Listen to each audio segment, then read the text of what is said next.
मायबाप संतांची भेट झाली आणि संतांची भेट झाल्यामुळे माझ्यातलं जीवनातलं दुःख संपलं.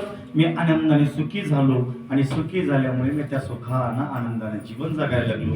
असं तुकोबर आहे. 2 चरणातून आपलं सुख सांगतात, 2 चरणातून मागणं मागतात. तसं या अभंगातून आपल्याला काय करायचंय, 7 दिवस आपण असणार नित्य नामचिंतन केलंय. आजच्या दिवशी भगवंताकडे मागायचंय. पण कसं मागायचंय, तुकोबर आहे रीत शिकवतात. जाऊ देवाकडे मागायचं नाही, तर त्या देवाकडे मागत असताना दीन वयाचं ठाकलोशे द्वारे याचं भिकारी मज भीक काही देवा प्रेम भातुके. त्या देवाकडे मागायचं, देवा आम्हाला प्रेम दे, आम्हाला भक्ती दे आणि आम्हाला असणार भक्ती दिल्यानंतर ती भक्ती पूर्ण तत्वानं तुझ्या चरणापर्यंत प्राप्त व्हावी, असे आम्हाला भक्ती तत्वाला नेण्यासाठी प्रेम दे.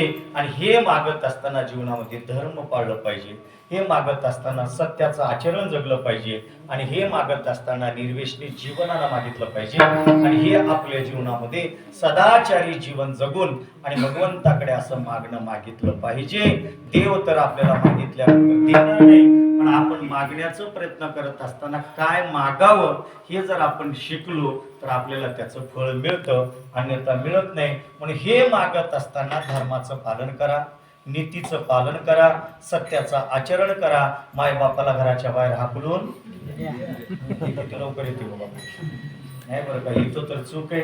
म्हणून जीवनामध्ये मी शेवट प्रत्येक कीर्तनात सांगत असतो, कारण कीर्तनामध्ये अन्य सांगण्यापेक्षा सध्याच्या गरज आहे जीवनामध्ये आई वडिलांची सेवा करा, निर्वेशनी जीवन जगा, सदाचारी जीवन जगा आणि आपल्या जीवनामध्ये सत्यरूपाचा अंगीकार करा आणि सगळ्यांनी प्रेमानं राहा. कशानं? प्रेमानं. कारण जगतामध्ये प्रेमाशिवाय दुसरं काही नाही. खरा तो एकची धर्म, जगाला प्रेम अर्पावे. म्हणून घरामध्ये प्रेमानं राहा, सासूना प्रेमानं राहा, मुलांना प्रेमानं सांभाळ करा, भक्ती मार्ग चालावा, त्यांना शाळा शिकवा, विद्वान करा आणि धर्मनीतीचं पालन करा.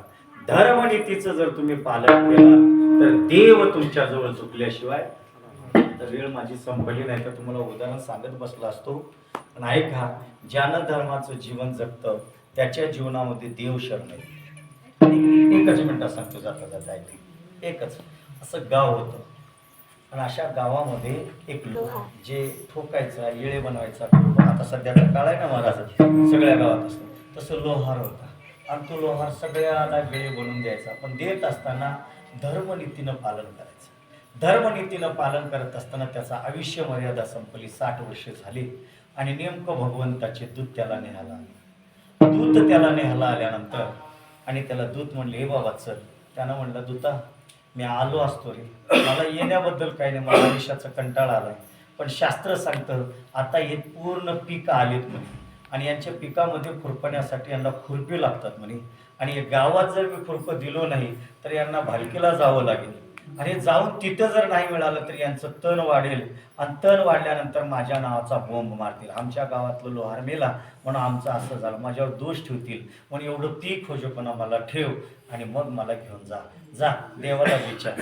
दूत देवाकडे गेले, देवाला सांगितलं, देवा आणि तो असं म्हणतोय कसं करावं. अरे तो धर्म करायला लागला ना, जगासाठी आपलं शरीर संपवायला लागले, जाऊ दे म्हणे, थोडे दिवस थांबू दे, हो तेवढं सीझन होऊ दिलं. पुन्हा देवाचे दूत पुन्हा त्या लोहाराकडे आले आणि लोहाराकडे त्याला म्हणले, आता चल म्हणे, झालं की आता सगळं झाले, पण एक आहे, माझ्या शेजारी आहेत ना, त्या शेजारचा असणारा करता करविता त्याचा प्राण गेलेला आहे आणि त्याचे लहानशे बाळ आहेत आणि ते बाळ शाळा शिकायला चाललेत रे, थोडे मोठे झाले, त्या बाळाचे हात मोकळे केलो का नाही आणि तेव्हा मला समाधान वाटते आणि तेवढं कर्जपणा मला ठेव.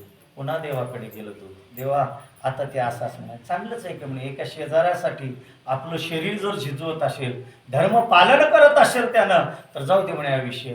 देव पुन्हा त्या दूताला सांगितलं, दूत थांबले, पुन्हा ते शेजाऱ्याचे बाळ मोठे झाले, त्यांचे लग्न केलं, त्यांना नोकरी लागली, सगळं झालं. पुन्हा देवाचे दूत आले आणि त्याला म्हणले, आता कसं आहे. त्यानं सांगितलं, आता काय नाही, घेऊन जा म्हणल्यावर त्यानं सांगितलं, थांब देवाला विचारून येतो. कोणाला विचारून येतो? देवाला विचारून येतो. पुन्हा देवाकडे गेले, देवाला म्हणायला लागला, देवा आता रेडी आहे म्हणे, आता तू जाऊ नकोस, मीच जातो म्हणे. का? त्याचं धर्म एवढं झालंय, त्याने एवढं नीतीनं जीवन जगले, त्याने एवढं सत्याचं आचरण केले ना, तुझी गरज नाही, त्याला मी माझ्या ताकद बसून आणतो. कुठं बसून आणतो? कोण म्हणायला लागले? कशाबद्दल? कशामुळे? काय धर्म सांगा ना. धर्म म्हणजे नीती, नीती म्हणजे आचरण, आणि आचरण म्हणजे सत्य. ज्याच्या जीवनामध्ये सत्य आहे त्याच्या जीवनामध्ये आचरण आहे, आणि ज्याच्या जीवनामध्ये आचरण आहे त्याच्या जीवनामध्ये धर्म आहे, आणि ज्याच्या जीवनामध्ये धर्म आहे त्याच्याजवळ संतांची कृपा आहे. विठ्ठल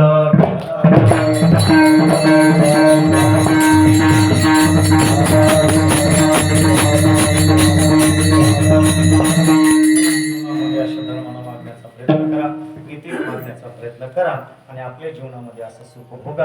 एवढं सांगून झालेली सेवा पुनश्च हनुमंताच्या चरणावर, साधू संतांच्या चरणावर, तुम्हा सर्व जीवांच्या चरणावर वंदन करतो, आणि झालेली सेवा तुमच्या सर्वांच्या चरणावर समर्पित करून या ठिकाणी सेवेला पूर्ण विराम देतो.